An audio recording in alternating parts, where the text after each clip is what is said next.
지난주에 서강동 온마을 잔치가 있었습니다.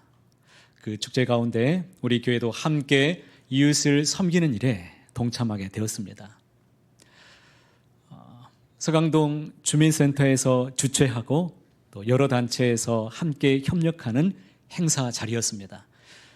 서강동 초등학교 그 자리에서 많은 장이 열려 있었는데 먹거리 장터가 열려 있었고 또 플리마켓이라고 해서 사람들이 좋은 물건을 싸게 판매하는 그런 부스도 있었고 아이들이 좋아하는 체험할 수 있는 이벤트 현장도 있었습니다. 그리고 또 공연하는 볼거리도 다양했습니다. 이 모든 수익금은 전부 불우한 이웃을 섬기는 일에 전부 쓰여지게 됐습니다. 동에서 준비하는 추진하는 이런 행사인데도 규모가 제가 생각했을 때보다 훨씬 더 컸고 또 마을 주민들도 많이 참여했습니다. 가보니까 젊은 세대가 이 동네에 이렇게 많이 살고 있구나라는 것을 새삼 느낄 수가 있었습니다. 우리 교회는 먹거리를 준비해서 500인분 이상을 많이 준비해서 가서 부스에서 판매를 했는데 얼마나 인기가 많은지 많은 사람들이 모여들어서 이 땀방울이 송글송글 맺혀서 우리 권사님들, 집사님들이 함께 모여서 열심히 하는데 재료가 다 소진되어서 금방 다 판매가 돼가지고 완판이 되었습니다. 인기가 너무 좋은 겁니다.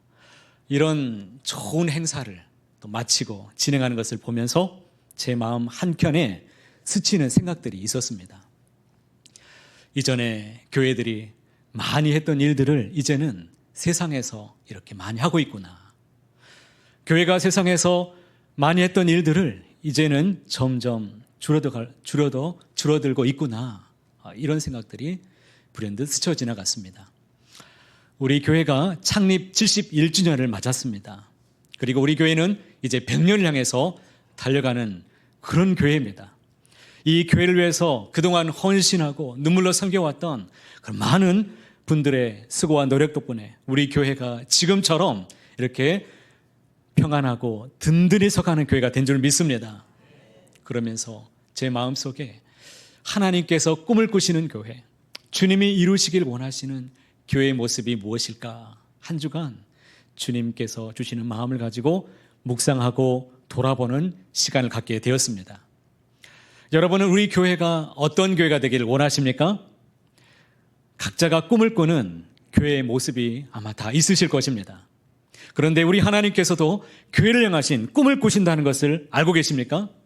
이 교회의 주인이신 하나님은 우리 교회를 향하신 꿈을 갖고 계십니다. 우리 속에 소원을 두시고 이루어 가시는 분이 하나님이십니다. 오늘 우리는 교회로 함께 모였습니다. 교회는 무엇을 하는 곳입니까? 예전에 우리나라가 경제적으로 가난하고 어려웠던 시절을 한번 생각해 보십시오. 그때는 교회가 구제사역을 많이 했습니다. 어려운 이웃을 도와준 일들을 우리 교회가 앞장서서 감당했습니다. 물론 지금도 하고 있습니다. 그런데 지금보다 훨씬 더 많이 감당했습니다. 구제하고 어려운 이들을 도와주고 교회가 그 마을의 중심이 되어서 마을 사람들이 모여들면 먹을 것을 채워주고 그들의 궁핍한 환경들을 돌보아주고 함께하는 일들이 많았습니다. 한글도 가르쳐주고 심지어 교회에서 농사 짓는 방법도 기술도 가르쳐 주었습니다. 얼마나 아름답습니까? 교회는 마치 오늘과 같은 마을 센터 그리고 자치기관이 되었었고 그리고 복지기관, 문화센터 중심이 바로 교회가 그런 역할들을 많이 감당했습니다. 그런데 요즘에는 경제가 많이 발달함에 따라서 예전에 우리 교회들이 많이 해왔었던 사역들이 이제는 국가에서 예산을 들여서 감당하게 되었습니다. 그래서 국가기관이나 민간 단체에서 이제는 감당해서 이웃을 위한 일들을 이제는 많이 감당하면서 교회들보다 이전보다 더 잘 운영하고 있습니다. 그래서 예전에 많이 했던 교회 사역들이 이제는 많이 축소됐습니다. 이런 것을 보면서 교회가 위기다, 이제 문제가 생겼다 이렇게 생각하는 분들도 있겠지만 결코 그렇지 않습니다. 오히려 교회는 교회의 본질적인 사역에 집중할 수 있는 좋은 교회를 맞이하게 되었습니다. 그러면 교회가 해야 되는, 교회만이 할 수 있는 가장 좋은 본질적인 사역이 과연 무엇이겠습니까? 그것은 예수님께서 세상에 오신 이유를 생각해 보시면 우리는 쉽게 알 수가 있습니다. 너무나 귀한 말씀, 기독교의 핵심이 되는 아주 귀한, 잘 알고 있는 말씀, 요한복음 3장 16절 말씀을 함께 외워보도록 하겠습니다. 하나님이 세상을 이처럼 사랑하사 독생자를 주셨으니 이는 그를 믿는 자마다 멸망하지 않고 영생을 얻게 하려 하심이라. 할렐루야. 하나님께서 예수님을 이 세상에 보내신 이유가 무엇입니까? 이는 그를 믿는 자마다 멸망치 않도록 하기 위해서 예수님을 세상에 보내주셨습니다. 예수님께서 공생애를 시작하셨을 때 첫 번째 하셨던 말씀이 무엇인 줄 여러분 아십니까? 회개하라, 천국이 가까이 왔느니라 라고 선포하셨습니다. 예수님은 친히 주님이 왜 오셨는지에 대해서 마가복음 1장에서 이렇게 말씀하셨습니다. 마가복음 1장 38절 말씀 함께 읽어보겠습니다. 우리가 다른 가까운 마을들로 가자. 거기서도 전도하리니 내가 이를 위하여 왔노라. 그러니까 예수님은 내가 세상에 온 이유가 무엇인가? 복음을 전하기 위해서 왔노라고 지금 말씀하신 것입니다. 예수님께서 세상에 오셔서 배고픈 자들에게 먹을 것을 주시고 병든 자를 고쳐주시고 가난한 자, 소외된 자들에게 친구가 되어주셨습니다. 그런데 이 정도 일을 하기 위해서 주님이 오셨다라고 한다면 굳이 예수님께서 이 세상에 오지 않으셔도 충분히 누군가 할 수 있는 가능한 일이었습니다. 그런데 예수님께서 세상에 오셔야 되는 결정적인 이유가 과연 무엇입니까? 죄 가운데 빠진 사람들을 구원하기 위해서입니다. 우리가 하나님께 받은 복 중에 가장 큰 복이 무엇입니까? 바로 예수님 믿고 구원받은 은혜인 줄 믿습니다. 십자가에서 내 죄를 위해서 죽으시고 이를 믿는 자마다 멸망치 않도록 영생을 주시고 구원을 얻도록 하기 위해서 예수님이 이 세상에 오셔야 했습니다. 우리는 그 예수님을 믿고 그 믿음을 가지고 우리는 지금 교회로 함께 이 자리에 모여 있습니다. 그렇다면 교회가 놓치지 말아야 될 가장 중요한 사역이 무엇이겠습니까? 그것은 바로 예수 그리스도, 그분이 우리의 구원자가 된다는 이 복음의 귀한 일들을 전하는 사역이 굉장히 중요하다는 것입니다. 이 일에 더욱 집중하고 많은 사람을 구원의 길로 인도하는 것이 교회가 놓치지 말고 감당해야 되는 본질적인 사역임을 꼭 기억하시기를 바랍니다. 에밀 브루너라고 하는 유명한 신학자가 있습니다. 그가 이런 말을 했습니다. 불은 타오를 때 존재하는 것처럼 교회는 선교할 때 존재한다. 꺼진 불은 불이 아닌 것처럼 선교하지 않는 교회는 더 이상 교회일 수 없다라고 말한 것입니다. 그렇기 때문에 우리가 관심을 가지고 놓치지 말아야 되는 교회의 모습이 과연 무엇입니까? 세상에서 방황하는 사람들, 그리고 자기가 죄인인 줄도 모른 채 그렇게 방황하면서 살아가는 많은 사람들, 그들에게 복음을 전하고 구원의 길로 인도하는 것이, 이것이 바로 교회가 감당해야 되는 가장 복된 길이라는 것입니다. 우리 서강교회의 비전이 무엇인 줄 알고 계십니까? 이 비전은 저에게 주신 비전이 아니라 우리 교회에 주신 하나님의 비전입니다.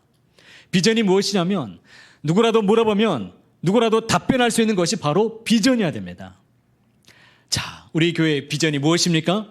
예수님을 알고 예수님을 닮고 예수님을 전하는 교회입니다. 지나가는 사람들이 이제 우리 교회에 찾아와서 누군가 붙들어서 이 교회의 비전이 무엇입니까? 라고 묻는다면 누구라도 이제는 그 교회의 비전이 무엇이라고요?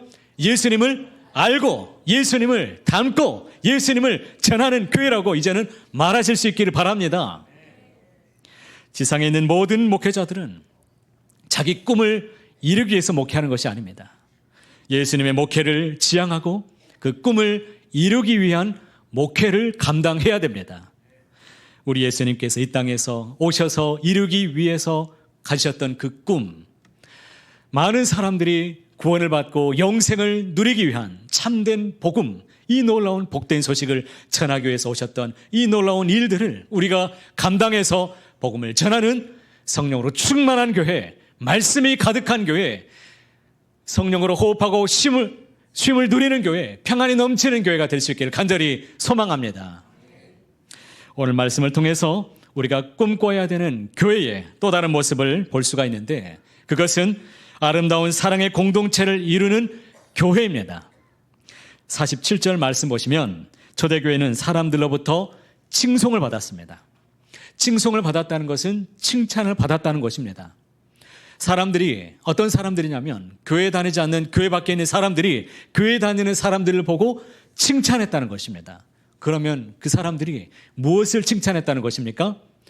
사람들이 교회를 모여서 3,000명이나 되는 사람들이 회개하고 세를 받고 이런 일들을 보면서 놀랍다, 아주 귀한 일을 한다, 대단하다, 이렇게 칭찬한 것이 아니고 교회 다니는 사람들의 삶의 변화를 보면서 그 사람들이 칭찬했다는 것입니다. 요즘도 마찬가지입니다. 교회 다니지 않는, 교회 밖에 있는 사람들은 교회 안에서 무슨 일이 일어나는지 이 사람들은 전혀 관심이 없습니다. 교회 안에서 사람들이 몇 명이나 모였는지, 또 예배 순서는 어떻게 진행이 되고 있는지, 예배 드리면서 사람들이 은혜 받고 있는지 세상 사람들은 관심이 전혀 없습니다. 교회 밖에 있는 사람들의 관심은 교회 다니는 사람들이고, 교회에 다니는 사람들을 보면서 교회는 저런 곳이구나 생각하게 된다는 것입니다. 요즘 교회의 신뢰도가 떨어졌다는 것은 교회 건물에 문제가 생겼다는 것이 아니라 교회 다니지 않는 사람들에게 보여지는 교회 다니는 사람들에게 문제가 생겼다는 것입니다. 그런데 예루살렘 초대교회는 교회 다니지 않는, 교회 밖에 있는 사람들로부터 칭찬을 받았습니다. 그러면 어떤 일에 그들이 칭찬을 받았다는 것입니까? 44절로부터 46절에 이렇게 말씀하죠. 함께 읽어보겠습니다. 믿는 사람이 다 함께 있어 모든 물건을 서로 통용하고 또 재산과 소유를 팔아 각 사람의 필요를 따라 나눠주며 날마다 마음을 같이하여 성전에 모이기를 힘쓰고 집에서 떡을 떼며 기쁨과 순전한 마음으로 음식을 먹고.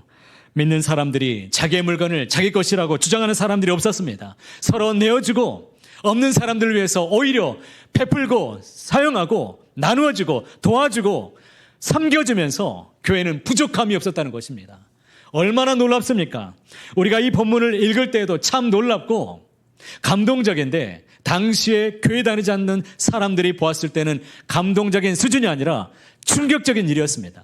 이것은 가능한 일이 아니었습니다. 예루살렘 교회의 구성원들을 한번 생각해 보시기 바랍니다.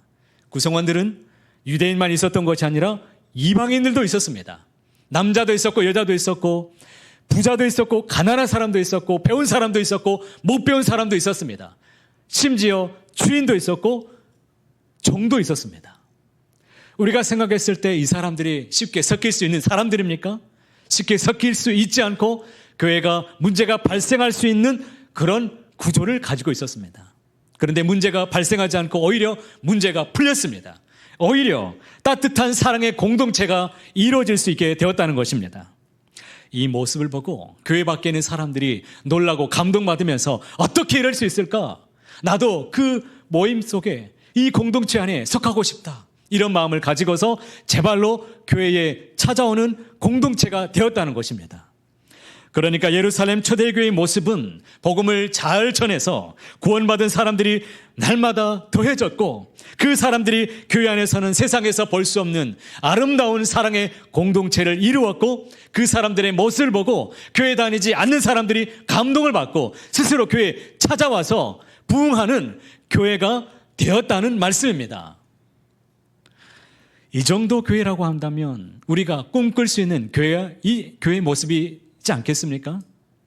우리 교회도 이런 일이 지금까지 이루어져 가고 있지만 앞으로도 이런 일들이 더욱 많이 일어나기를 간절히 소망합니다. 우리가 이 부분에서 조금 생각해야 될 것이 있는데, 그러면 어떻게 이런 일들이 가능할 수 있었는가? 이 부분에 대해서 우리가 생각해 볼 수 있어야 됩니다. 어떻게 이렇게 많은 사람들이 예수님을 믿고 또 사랑의 공동체를 이루어가면서 또 세상 사람들에게 좋은 소문이 나서 스스로 교회에 찾아올 수 있는 공동체가 될 수 있었는가? 오늘 말씀에 놀라운 이 사건은 여러 사람들의 수고와 헌신도 있었지만 이것은 사람의 수준으로 가능한 일은 사실 아니었습니다. 오늘 본문 말씀에 놀라운 일이 있었던 것은 결정적인 이유는 바로 성령 하나님의 역사가 있었던 것입니다. 오늘 말씀은 사도행전 2장 말씀인데요. 사도행전 2장 1절에 이렇게 시작되고 있습니다. 오순절 성령 강림 사건으로부터 시작되고 있음을 우리는 주목해 보아야 됩니다. 성령 하나님의 역사 가운데 이 놀라운 역사가 일어나게 되었다는 것입니다. 저는 오늘 이 말씀을 묵상하면서 성령의 역사 가운데 복음을 잘 전해서 구원받는 사람들이 날마다 더해지고 성령의 역사 가운데 우리 모임이 세상 사람들의 눈에 보여지기에 아름답고 사랑이 넘치는 공동체를 이루어가면서 또 그 사람들을 보면서 많은 사람들이 모여 이루는 꿈과 같은 부흥하는 교회가 될 수 있기를 간절히 소망합니다. 이런 모습을 우리가 꿈꿔야 되는 하나님의 꿈을 꾸시는 아름다운 교회의 모습인데 저는 저의 스스로에게 물어보았습니다. 과연 이것이 가능한 일인가? 여러분은 이런 교회를 이룰 수 있다고 생각하십니까? 스스로에게 물어볼 때 저는 대답할 수 있었습니다. 가능하다! 할 수 있다! 저는 그렇게 대답했습니다. 가능하다는 것입니다. 어떻게 해요? 47절 말씀에 이렇게 말씀합니다. 주께서 구원받은 사람을 날마다 더하게 하시니라 라고 말씀합니다. 주께서 구원받은 사람들을 보내주시는 것입니다. 주님이 하시는 것입니다. 어떻게 가능한가 하면 지금도 성령 하나님의 역사는 계속 이루어져 가고 있기 때문입니다. 오늘 우리가 예수님을 믿는 사람으로 이 자리에 함께 모여서 예배드리고 있습니다. 그러면 우리는 어떻게 예수님을 믿게 되었습니까? 예수님을 믿는 것은 쉬운 일이 아닙니다. 예수님을 내가 믿어야지 내가 소망하면서 믿고 싶다고 믿어집니까? 내가 예수님을 믿고 있다는 것은 이것이 바로 기적입니다. 우리도 다 생각하고 판단하고 이성을 가지고 있는데 우리는 어떻게 예수님을 믿게 되었습니까? 성령 하나님의 역사입니다. 하나님의 도우심입니다. 오늘 우리가 교회로 모여서 지금 예배드리고 있습니다. 처음부터 신앙생활 하면서 예배를 잘 드려오신 분도 있겠지만 하나님께 가까이 나가지 못하고 내 뜻대로 내 마음대로 내 인생을 주관하면서 살아오신 분들도 아마 많이 계실 것입니다. 그러나 오늘 우리는 이 예배 자리에 이렇게 모여서 예배하고 있습니다. 어떻게 이렇게 된 것입니까? 내가 스스로 생각하고 판단하고 내가 알아서 나온 것이 아니고 성령 하나님께서 우리의 마음과 생각을 주장하시고 인도해 주셨기 때문에 우리 이 자리에 있는 줄로 믿습니다. 우리가 교리적으로 볼 때 예수님의 이름으로 세례받고 죄사함을 받으면 무엇을 선물로 받습니까? 다시 말하겠습니다. 자, 벨소리 듣고 잠깐 딴 시간 갔다 오신 분들 많이 계시는데 예수 이름으로 우리가 세례를 받고 죄사함을 받으면 무엇을 선물로 받는다라고 말씀하고 있습니까? 성령을 선물로 받는다라고 말씀합니다. 맞습니까? 맞습니다. 그런데 그렇다고 해서 성령 하나님은 우리가 스스로 죄인임을 자각하고 이제 내가 예수님을 믿어야겠다. 그래서 예수님을 영접하고 아무 일도 하지 않고 가만히 계시다가 내가 영접하고 난 이후에 비로소 역사하시는 그런 성령님이 아니십니다. 우리가 지금 예수님을 믿게 된 것은 성령 하나님의 감동과 역사하심이 있었기 때문에 우리가 예수님을 믿고 있는 줄로 믿습니다. 고린도전서 12장 3절 말씀에 아주 귀하게 이렇게 말씀합니다. 그러므로 내가 너희에게 알리노니 성령으로 아니하고는 누구든지 예수를 주시라 할 수 없느니라. 우리가 예수님을 주님으로 고백하는 것은 누구의 역사입니까? 성령님의 역사라는 것입니다. 그러니까 오늘 우리에게도 초대교회와 같이 임했던 그 성령의 역사는 계속되고 있습니다. 그러기에 초대교회의 역사가 지금도 충분히 우리 가운데 가능할 수 있다는 것입니다. 그런데 우리가 이 부분에서 조금 더 생각해 볼 필요가 있습니다. 오늘 말씀에 성령의 강력한 역사 가운데 하나님께서 꿈꾸시는 아름다운 교회의 모습을 볼 수가 있는데, 그렇다고 해서 사람들이 아무 일도 하지 않고 가만히 있었는가? 그렇지 않았습니다. 베드로는 부족했지만 최선을 다해서 하나님의 말씀을 선포했습니다. 부유한 사람들 가운데서도 가만히 있지 않고 그들의 물질을 다 내어놓고 함께 나누는 그런 일들이 풍성했습니다. 그리고 어떤 이들은 헌신하고 섬기면서 순전한 마음으로 교회를 섬기고 이웃을 섬기고 함께하는 마음을 나누었기 때문에 아름다운 교회, 하나님이 꿈꾸시는 교회, 우리가 닮아가고 싶은 그런 귀한 교회가 될 수가 있었다는 것입니다. 오늘 우리가 이 부분을 잘 보실 수 있기를 바랍니다. 우리 교회가 좋은 교회가 되려면 지금도 좋지만 앞으로가 더 중요한데, 성경은 우리에게 도전합니다. 여러분은 하나님을 사랑하십니까? 다시 묻겠습니다. 하나님을 사랑하십니까? 하나님을 사랑하는 그 성도는 교회를 향한 마음으로 나타나게 됩니다. 우리 하나님은 교회를 사랑하는 그 마음을 그 무엇보다도 귀하게 여기신다는 것을 꼭 기억하시길 바랍니다. 그 마음은 어떻게 나타납니까? 때로는 기도로, 때로는 성도를 섬기는 마음으로, 때로는 조용히 흘린 눈물과 헌신으로 다 드러납니다. 누구도 알아주지 않아도 하나님은 다 알고 계십니다. 다 기억하고 있습니다. 작은 것 하나라도 하나님 앞에 드리기를 위해서 정말 꺼내놓는 그 귀한 마음을 하나님은 다 알고 계십니다. 잊지 않고 다 받아주셨습니다. 히브리서 6장 10절에 아주 귀한 말씀이 있습니다.